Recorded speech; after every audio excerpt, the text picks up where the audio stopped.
Samajwadi party से जुड़े हुए मित्रों से कहना चाहता हूं, भारत की विरासत पर आप गौरव की अनुभूति नहीं करते?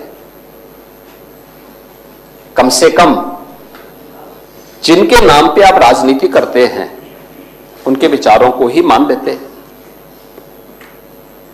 डॉक्टर राम मनोहर लोहिया ने इस बात को कहा था कि भारत की एकात्मता के 3 आधार हैं,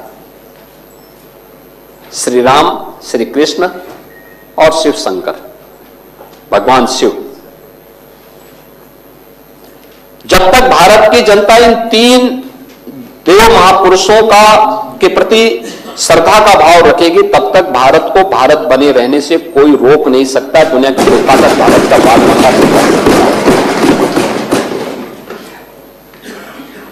डॉक्टर राम मनोहर लोहिया प्रखर समाजवादी थे।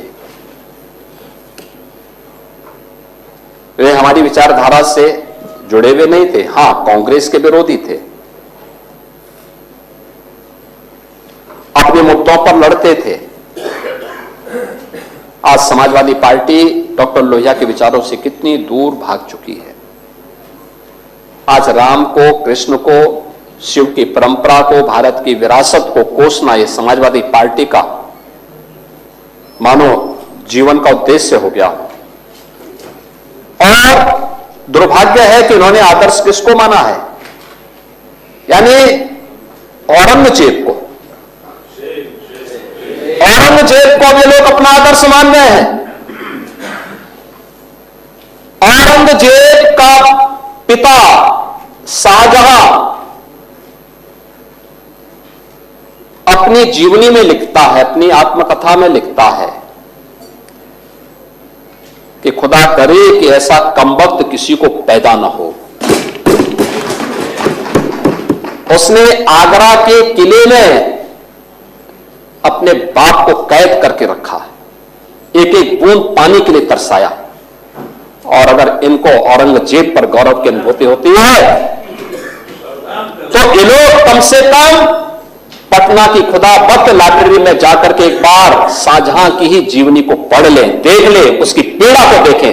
हां, जिनका आचरण औरंगजेब जैसा है वे लोग औरंगजेब पर गौरव की अनुभूति करें, लेकिन भारत को कम से कम इस पर न करें। और समाजवादी पार्टी को इसका जवाब देना चाहिए। भारत की आस्था पर प्रहार करने वाला दुर्दांत,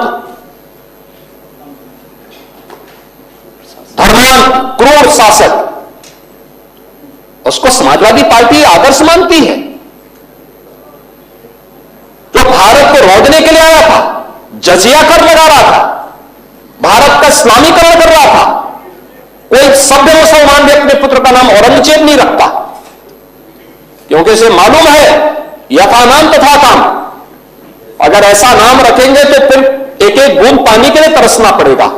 और शाहजहां ने भी अपनी जीवनी में लिखा है, उन्होंने कहा है कि औरंगजेब को कोसते हुए उसने लिखा कि तुमसे अच्छा तो ये हिंदू है जो जीते जी तो अपने बुजुर्ग मां बाप की सेवा करता है, मरने के बाद श्राद्ध तर्पण के माध्यम से वर्ष में एक बार उन्हें जल देता है। तुम तो मुझे एक एक बूंद पानी के लिए तरसा दिए हो। अब समाजवादी पार्टी यह तय करे, ये पटना की खुदाबख्त ये समाजवादी पार्टी का नेता, आपका विधायक घोषणा करो ना, उस कमबख्त को निकालो पार्टी से और उसको एक बार यूपी भेज दीजिए, बाकी उपचार हम अपने आप करवा लेंगे। जो व्यक्ति छत्रपति शिवाजी महाराज की परंपरा पर गौरव की अनुभूति करने की बजाय लज्जा महसूस कर रहा हो और औरंगजेब को अपना नायक मान रहा हो, क्या उसको भारत के अंदर रहने का अधिकार होना चाहिए क्या? और समाजवादी पार्टी को इसका जवाब देना चाहिए। एक तरफ आप कुंभ को कोसते रहे और दूसरी तरफ औरंगजेब जैसे दुष्ट और क्रूर धर्मांध मंदिरों को तोड़ने वाले व्यक्ति को, भारत की आस्था को निर्मलता के साथ रौंदने का कार्य करने वाले व्यक्ति को महिमामंडन करते हो।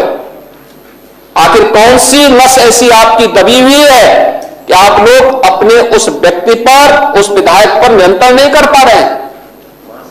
और इसीलिए मैं कहना चाहता हूं कि व्यक्ति के विचार अलग हो सकते हैं, मानव खंडन क्यों नहीं समाजवादी पार्टी है? समाजवादी पार्टी खंडन करे इसका। लाल बिहारी सुनिए, समाजवादी पार्टी को, लाल बिहारी समाजवादी पार्टी को इसका खंडन करना चाहिए। समाजवादी पार्टी को इसका खंडन करना चाहिए और समाजवादी पार्टी को इसको बाहर निकाल देना चाहिए, निकाल देना चाहिए बाहर, या यहां बुलवाइए सम्मेलन में। उत्तर प्रदेश तो ऐसे लोगों का उपचार करने में बहुत देरी नहीं करता है।